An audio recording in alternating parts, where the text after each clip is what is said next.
ఇది చైనాలోని ఒక టెంపుల్. ఇక్కడ టెంపుల్స్ ఎలా ఉంటాయంటే, మన ఊర్లాగా నూనె దీపాలు ఎలిగించడం అట్లాగేముండదు. ఇక్కడ వీళ్ళు క్యాండిల్స్ ఎలిగిస్తారు. ఇక్కడ చూస్తున్నారు కదా దీపాలు. ఇవన్నీ బయట అమ్ముతుంటారు. అవి తెచ్చి ఇక్కడ ఎలిగిస్తుంటారన్నమాట గుడి ముందర. ఇలాంటి కల్చర్ వాళ్ళు ప్రతి ఒక్క గుడిలో ఫాలో అవుతుంటారు. చైనాలో మన ఊర్లాగా టెంపుల్ ఫుల్‌గా జనాభాకి ఎక్కిరిసిపోరు. చాలా రేర్‌గా వస్తుంటారు టెంపుల్స్‌కి. సో, వచ్చినప్పుడు ఇలా క్యాండిల్స్ వెలిగిస్తుంటారనమాట. క్యాండిల్స్‌తో పాటు అగరబత్తీలు కూడా వెలిగిస్తారు మన ఊర్లాగా.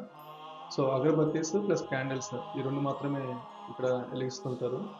సో, వచ్చి జస్ట్ ఒక 5 మినిట్స్ ఉండేసి వెళ్ళిపోతారు. ఇక్కడ మన ఊర్లాగా పూజలు చేపించడం, టెంకాయలు కొట్టడం, నూనె దీపాలు వెలిగించడం అట్లాగేది ఇక్కడ ఉండదు. జస్ట్ క్యాండిల్స్ మాత్రం వెలిగిస్తారు. అవి బయట మాత్రం వెలిగిస్తారు. గుడి లోపల మాత్రం వెలిగించరు.